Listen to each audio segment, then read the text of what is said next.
Hello students, today we are going to discuss improve your learning of the lesson nutrition in plants. See first question, a potted plant is kept in light for a day and one of its leaves is tested for starch. The same plant is kept in the dark for 2 days and another leaf is tested for starch. Will there be a difference in the results of the two experiments? Give reasons for your answer. See, in the first experiment, plant kept in light for a day. We will find starch in the leaves of the plant when tested with iodine. But the same plant when kept in dark for 2 days, there will not be starch formation. So we can conclude from this that light is necessary for the process of photosynthesis, that is the formation of starch. Next question. What happens if leaves of a green plant are coated with oil? The leaves have tiny holes, they are known as stomata, through which the exchange of air takes place. These holes are so minute that we can see them with the help of a microscope. It is through the stomata that the exchange of air in leaves takes place continuously. If the leaves are coated with oil, then exchange process of gases cannot takes place. As a result, the plant may die. So this is the reason the stomata are very important. Next, third question. Do you think saprophytes help us in keeping the environment clean? So in rainy season, we find umbrella-like structures growing from the ground. Such plants are called saprophytes. They grow on dead and decaying matter. We see black and white spots appearing on bread pieces, pickles when kept in moist places. These are called fungi, which is a type of plant. These plants do not have chlorophyll. They absorb organic material usually from decaying matter.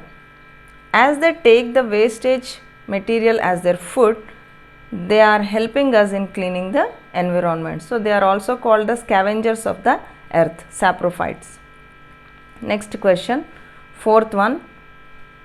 Differentiate between following with some examples. So we have to differentiate between parasite and saprophyte and host and the parasite. First we will see parasite and saprophyte. Parasite is a plant which depends on other plants for its food needs. Example is Cuscuta. These have thread-like structures twining around the stem, branches and leaves of other plants. It has heterotrophic nutrition because it depends on other plants for its food. And saprophytes are plants growing on dead and decaying matter. Example is fungi. They are in umbrella-like structures or black and white moss form on breads.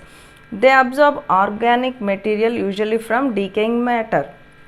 These have saprophytic nutrition. Next difference is between host and the parasite. The plant which gives support or supplies food to the parasite plant is called host, and these plants stores food in the form of fruits or roots. Host prepares food from air, water and carbon dioxide as in the process of photosynthesis. This is about the host.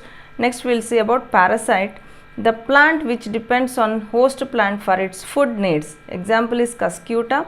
The parasitic plant develops special roots called haustoria, which penetrate into the tissues of the host plant and absorb food materials from them.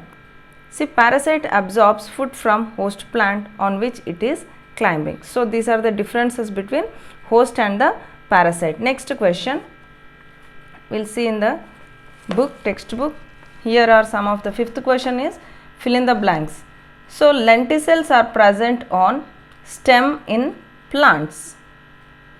Next, the food synthesized by the plants is stored as starch.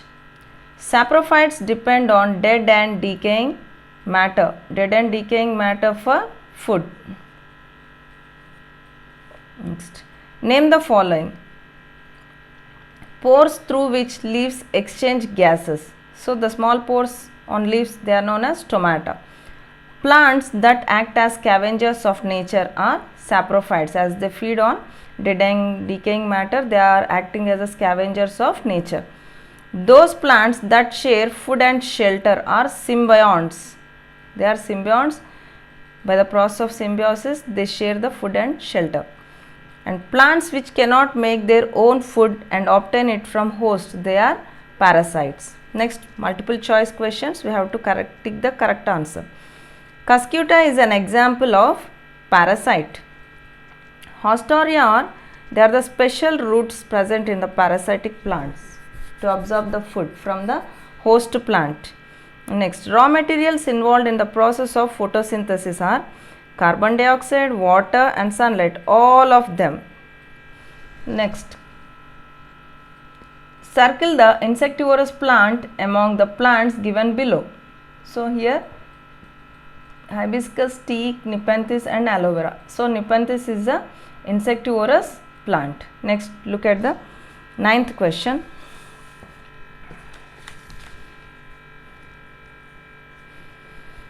Ninth question.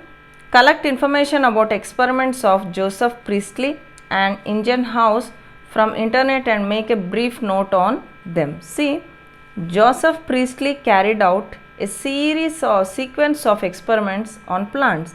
He demonstrated that what animals were doing to the air was being reversed by plants. That means the animals are going to take the oxygen from the atmosphere and plants are going to give the oxygen to the atmosphere. So now we will see that according to him, if animals were making the air impure, plants were making it pure.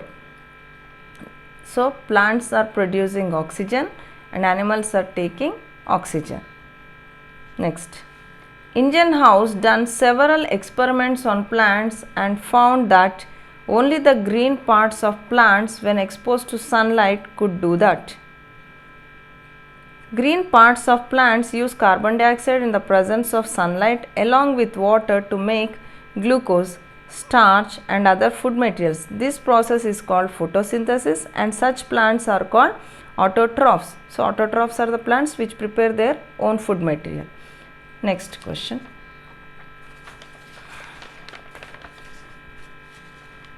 10th one. Do you agree with von Helmont? If nutrients absorbed by plants from soil is equal to the mass of plant or tree, what will happen? Think and write your hypothesis.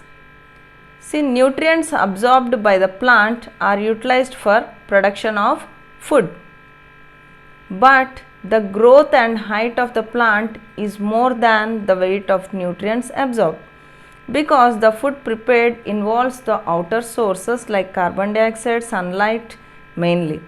Hence, only nutrients cannot prepare food. Next question. 11th one. Why are some plants called insectivorous plants? See, a few plants manufacture their own food but also obtain a part of their nutrition from insects. See, leaves of these plants are specially modified to trap insects. These plants grow in areas deficient in nitrogen. Hence, they meet their nitrogen requirements from insects. So, they are called insectivorous plants. Next question. 14th one. Pratima said mushroom is also a plant. Is she correct? How would you support her? Mushroom is a plant because it grows on a dead and decaying matter. Though it does not have chlorophyll, they are also one type of plants. It has saprophytic nutrition. Last question. Photosynthesis is a way plants make food in every leaf by using different items. Write your feelings on this. See, photosynthesis is a process in which plants produce their food with the help of water, minerals and carbon dioxide in presence of sunlight. Chlorophyll in the leaves helps in preparation of food. The living beings on earth which produce food are only plants. Hence, they are called autotrophs. All humans and animals depend on plants either directly or indirectly. Hence, plants play an important role in making food. They are called as producers.